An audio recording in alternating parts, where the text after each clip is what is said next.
Magandang umaga po sa inyong lahat. Alexander Lexter Jules nagbabalik para sa hatawan na tayo, guys. Tapos na yung Christmas, tapos na yung pahinga. Tapos na yung magluklok lang sa isang tabi at manood ng online mass. Ngayon, it's time to work. Yes, mga kaibigan, back to work na po tayo and back to vlogging na tayo, mga kaibigan. Yes, it's another day, a new day for all of us. It's the 26th of December 2022. Ilang araw na lang yan. At bagong taon nang haharapin natin at bagong buhay na ang haharapin natin. Since it's another year round, ang haharapin natin after how many days? And patapos na po ang 2022 at haharapin na natin ang 2023. At sana sa bagong taon ay may mga bagong pag-asa na tayong yayakapin, bagong pangarap na yayakapin at bagong resolution.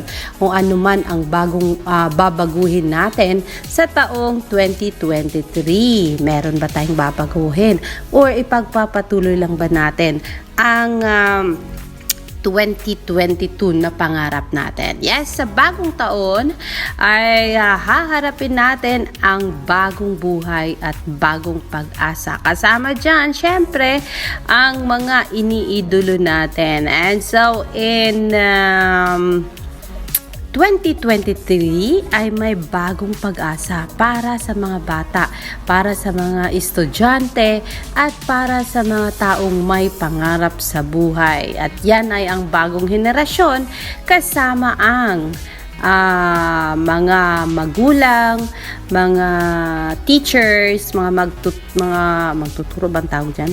Mga teachers at mga guro, yun pala, guro at syempre, kasama ang online learning dyan at ang mga learnings na nakikita natin sa ating mga telebisyon. At dahil dyan, ay may bagong tawag dito, bagong taon na may bagong learning tayo from Knowledge Channel. Hayan, Knowledge Channel ay patuloy daw pong magbibigay ng pag-asa, patuloy na magbibigay ng mga kaalaman. At dahil dyan, kasama ng Knowledge Channel na magpalaganap ng kaalaman ay sina Maymay Entrata, Marlo Mortel, and Robert Marion. Sa nagdaang taon ay kasama na ng Knowledge Channel ang mga ito. At ngayong taon, sa pagpasok ng 2023, kasabay ng pagpapaalam natin ng 2022, alamin natin kung ano nga ba ang nag-aantay sa Knowledge Channel at para sa mga bata sa taong 2023. Narito po, panoorin po natin ang video na ito na ginawa ng Knowledge Channel para sa ating lahat, kasama si Maymay Entrata, Robert Marion, and Marlo Mortel. Let's go. Sinubok po ang maraming nangyayari ngayong taon kung saan sinubok po ang ating pagkakaisa habang tayo ay magkakaiwalay. Ngunit sa gitna po ng lahat ng ito, sama-sama tayong bumangon habang patuloy na kumakapit sa liwanag ng bawat isa. Hindi naging madali, pero marami din tayo natutunan na bago. Bagong paraan ng pagkatuto, pakikipag-usap, pag-aaral, at pakikipagkapwa-tao. Ngayon sa Knowledge Channel, School is Anywhere. Asahan na kasama nyo kami sa pagkatuto ng bago, on-air, online, at offline. Para sa mga guro, mga magulang, at mga kabataang Pilipino, kayo ang patuloy na nagsilbing gabay at pag-asa namin. Nagkita-kita tayo muli sa mga paaralan natin at umaasa kaming patuloy ang pagkatuto natin at walang mag-aaral na may iwanan. Bukas ang pintuan ng Knowledge Channel Foundation para sa tulong-tulong pa nating pagtataguyod sa holistic development ng bawat batang Pilipino. Umaasa kami sa inyong pagmamahal at suporta sa darating pang mga taon. Mula sa Knowledge Channel, binabati namin kayo ng mapayapang Pasko at masaganang bagong taon. Salamat sa inyong lahat. Tara, at sama-sama tayong magbigay ng liwanag, kaalaman, ligaya, at saya sa isa't isa. So, ayan po. Yan po ang iniwang greetings ng Knowledge Channel para sa ating Kapaskuhan. At yan din po ang bagong pag-asa na haharapin natin bilang mga magulang, mga magtuturo at mga mag-aaral sa taong 2023. So, pwede tayong mag-aral, hindi lang sa paaralan, hindi lang sa online, kundi pati na rin sa mga telebisyon natin. Of course, kasama ang Knowledge Channel. Of course, marami ang masaya sa kaalamang ito and marami ang pupwedeng magiging learning platforms natin, hindi lang para sa mga bata, hindi lang para sa mga magulang, kundi para na rin sa ating mga guro. Ayan po ang bagong tawag dito, bagong access natin sa learning. So, good luck sa mga magbibigay ng kaalaman. And kaisa natin dyan, sina Maymay Entrata, sina Robert Marion, sina Robbie Domingo, and Marlo Mortel, kasama ang Knowledge Channel. Isang napakagandang balita po ito para sa atin, para sa mga bata, lalong-lalo na sa mga bata syempre, na may mga access sa online, may mga access sa eskwelahan, and may mga access sa TV. At least with this, mas malawak ang pwede nating makukunan ng mga informasyon, ng mga bagong kaalaman, at mga bagong teknolohiya through Knowledge Channel.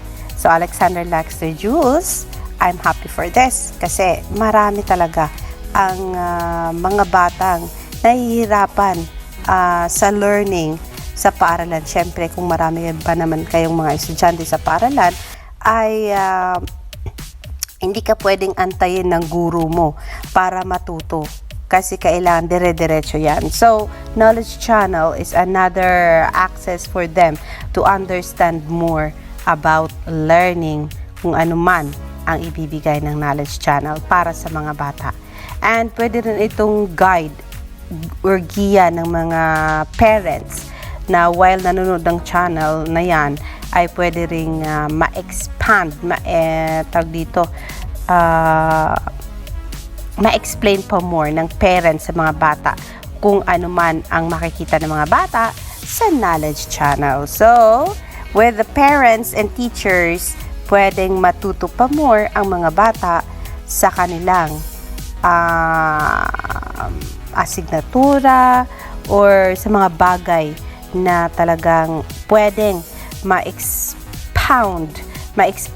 pa ng Knowledge Channel in a creative way. Alexander Laxter Jules, yan po ang isang magandang balita para sa mga magtuturo, sa mga magulang, at sa mga mag-aaral.